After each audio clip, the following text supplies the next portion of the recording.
नमो भगवते महावराहे। आज माया चक्र का वर्णन तथा मायापुरी हरिद्वार का महात्म्य सुनेंगे।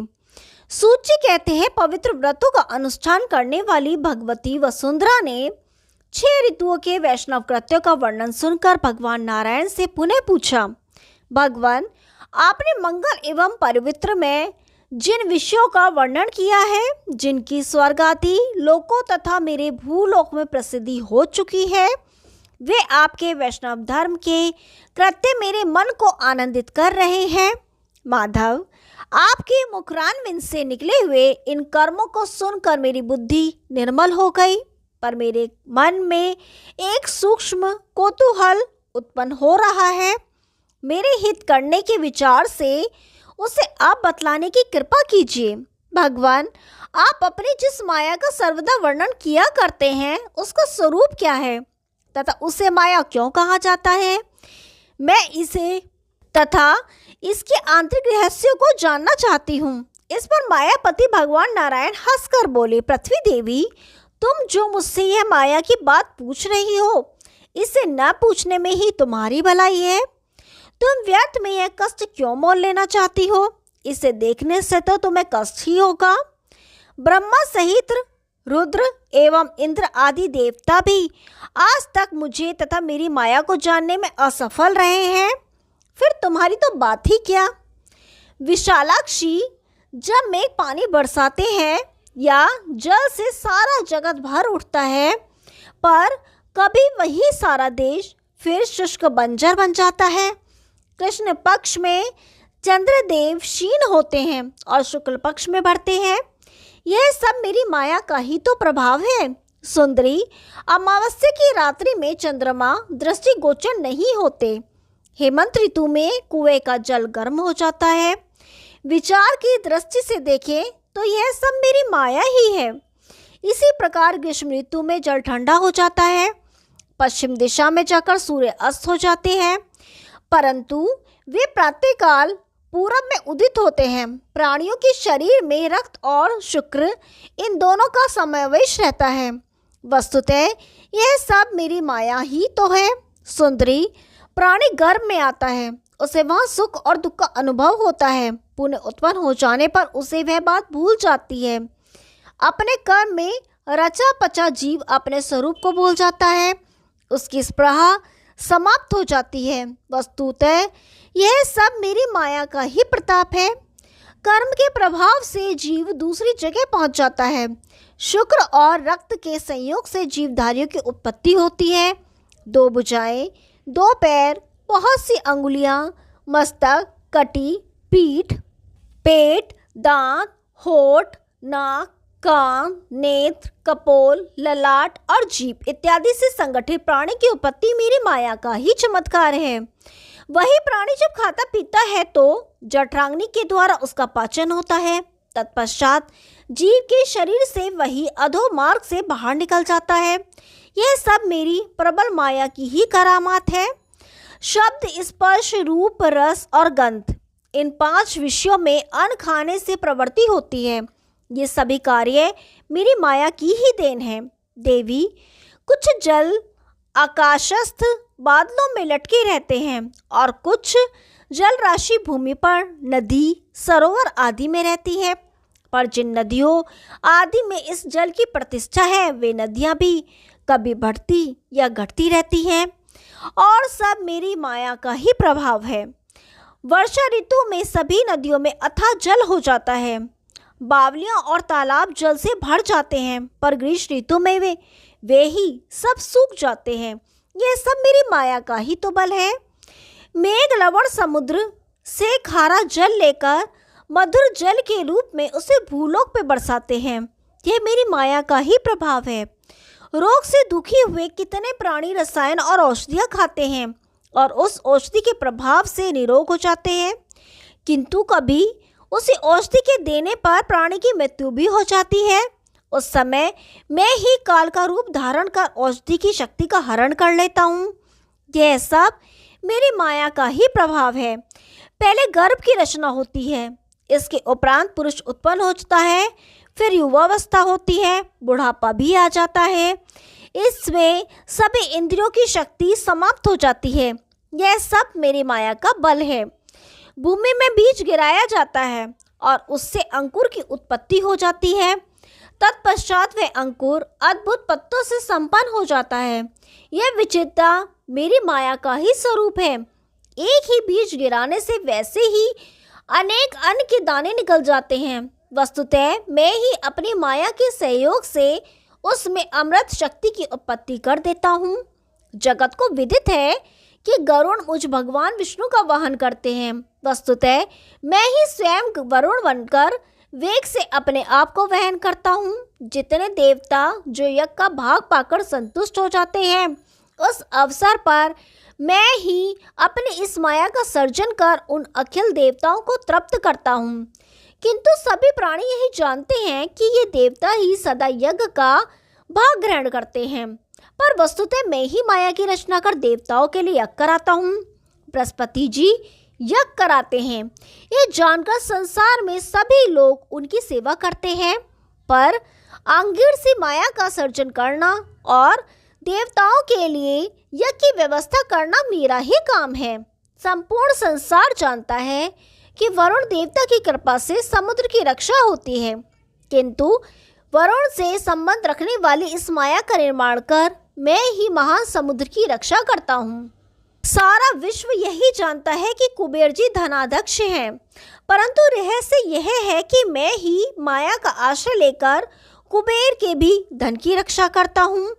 इंद्र ने ही वस्त्रासुर को मारा था, इस प्रकार की बात संसार जानता है, किंतु व्रज से वस्तुतः मैंने ही उसे मारा था। सूर्य ध्रुव आदि तपते हैं, ऐसी बात सर्वविदित है, किंतु तथ्य यह है कि इनमें मेरा ही तेज है। संसार में लोग कहते हैं, अरे जल कहाँ चला गया, पर बात यह है कि बड़वावन का रूप धारण कर संपूर्ण जल का शोषण मैं ही करता हूँ। माया से ओतप्रोत वायु रूप बनकर मेघों को संचालित करना मेरा ही कार्य है। अमृत का निवास कहाँ है, इस गहन विषय को देवता भी नहीं जानते हैं, पर तथ्य यह है कि मेरी माया के शासन से वह औषधि में निवास करता है। संसार जानता है कि राजा की प्रजाओं की रक्षा करता है, किंतु तथ्य यह है कि राजा का रूप धारण करके मैं ही स्वयं पृथ्वी का पालन करता हूँ। युग की समाप्ति के अवसर पर ये जो 12 सूर्य उदित होते हैं, उनमें मैं ही अपनी शक्ति का आधान करके वह कार्य संपन्न करता हूँ। वसुंधरे, संसार में माया की सृष्टि करना मुझ पर निर्भर है। देवी, सूर्य अपने किरण से संपूर्ण जगत में निरंतर ताप पहुंचाता है। ऐसी स्थिति में किरण में माया की सृष्टि करना और संपूर्ण संसार में उसका प्रसारण करना मेरे ही हाथ का खेल है। जिस समय संवर्तक मेघ मूसल जैसी धाराओं से जल बरसाते हैं, उस अवसर पर माया का आश्रय लेकर संवर्तक मेघों द्वारा मैं ही समस्त जगत को जल से भर देता हूँ। वरारोहे, मैं जो शेषनाग की शैया पर सोता हूँ, यह मेरी माया का ही पराक्रम है। शेषनाग का रूप धारण करना और उन पर शयन करना, यह सब एकमात्र मेरी योग माया का ही कार्य है। वसुंधरे, वाराही माया का आश्रय लेकर मैंने तुम्हें ऊपर उठाया था, क्या तुम यह भूल गई? तुम भी वैष्णवी माया का लक्ष्य हुई हो, क्या इस बात को नहीं जानती हो? सुश्रोणी, 17 बार तो तुम मेरे दाड़ों पर नित्य प्रलय काल में आश्रय पा चुकी हो। उस समय मेरे द्वारा माया का सर्जन हुआ था और तुम एकार्णव समुद्र में डूब रही थी। मैं माया के ही योग से जल में रहता हूँ। ब्रह्मा और रुद्र का सर्जन करना और भरण पोषण करना मेरी ही माया का कार्य है। फिर भी मेरी माया से मोहित हो जाने के कारण वे मेरी इस माया को नहीं जानते हैं।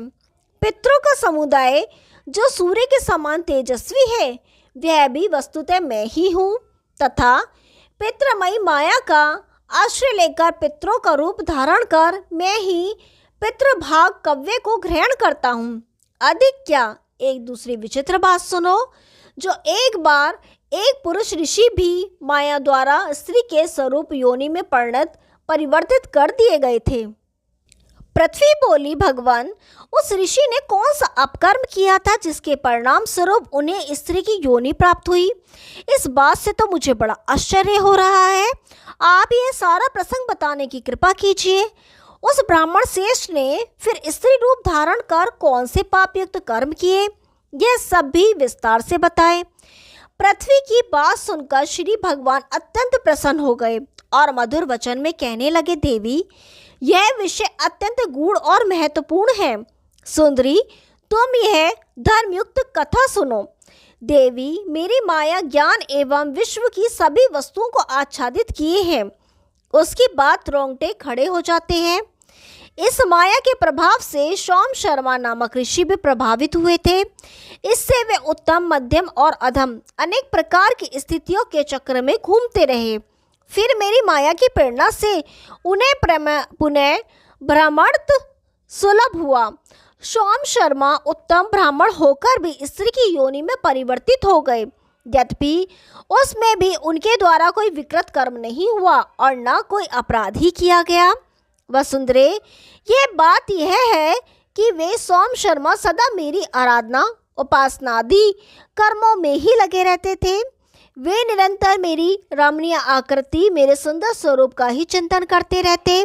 भामिनी, इस प्रकार पर्याप्त समय तक उनकी भक्ति, तपश्चर्या, अनन्य भाव से स्तुति करते रहने पर मैं उन पर प्रसन्न हुआ। देवी, मैंने उस समय उन्हें अपने स्वरूप का दर्शन कराया और कहा, ब्राह्मण देवता, मैं तुम्हारी तपस्या से संतुष्ट हूँ। तुम मुझसे जो चाहे वर मांग लो। रत्न, स्वर्ण, गोएं तथा अकंटक राज्य, जो कुछ तुम्हारे हृदय में हो मांगो, मैं सब कुछ तुम्हें दे सकता हूँ। अथवा विप्रवर, उस स्वर्ग का सुख जहाँ वारांगनाएं तथा आनंद का अनुभव करने की अनंत सामग्रियां हैं, तथा जो स्वर्ण के भांडों से सुशोभित एवं धन और रत्नों से परिपूर्ण है, जहाँ अप्सराएं दिव्य रूप धारण किए रहती हैं, उसे ही मांग लो। अथवा जो भी इष्ट वस्तु तुम्हारे ध्यान में आती हो, वह सब मेरे वर से तुम्हें सुलभ हो सकती है। वसुंधरे, उस समय मेरी बात सुनकर उन श्रेष्ठ ब्राह्मण ने भूमि पर पड़कर मुझे साष्टांग प्रणाम किया और मधुर शब्दों में कहने लगे, देव, आप मुझ पर यदि रुष्ट न हो तो मैं आपसे जो वर मांग रहा हूँ वही दीजिए। भगवान, आपके द्वारा निर्दिष्ट वरदानों, स्वर्ण, गोए, स्त्री, राज्य, ऐश्वर्य एवं अप्सराओं से सुशोभित स्वर्ग आदि से माधव मेरा कोई भी प्रयोजन नहीं है। मैं तो केवल आपकी माया का, जिसकी सहायता से आप सारी क्रीड़ाएं करते हैं, रहस्य ही जानना चाहता हूँ। वसुंधरे, ब्राह्मण की बात सुनकर मैंने कहा, द्विजवर, माया से तुम्हारा क्या प्रयोजन है? ब्राह्मण देव, तुम अनुचित तथा अकार्य की कामना कर रहे हो। पर मेरी माया से प्रेरित होकर उस ब्राह्मण ने मुझसे पुनः यही कहा, भगवान, आप यदि मेरे किसी कर्म अथवा तपस्या से तनिक भी संतुष्ट हैं तो मुझे बस वही वर दें, अर्थात अपनी माया का दर्शन कराएं।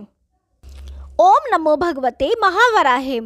आगे का भाग कल सुनाएंगे। तब तक के लिए नमस्कार।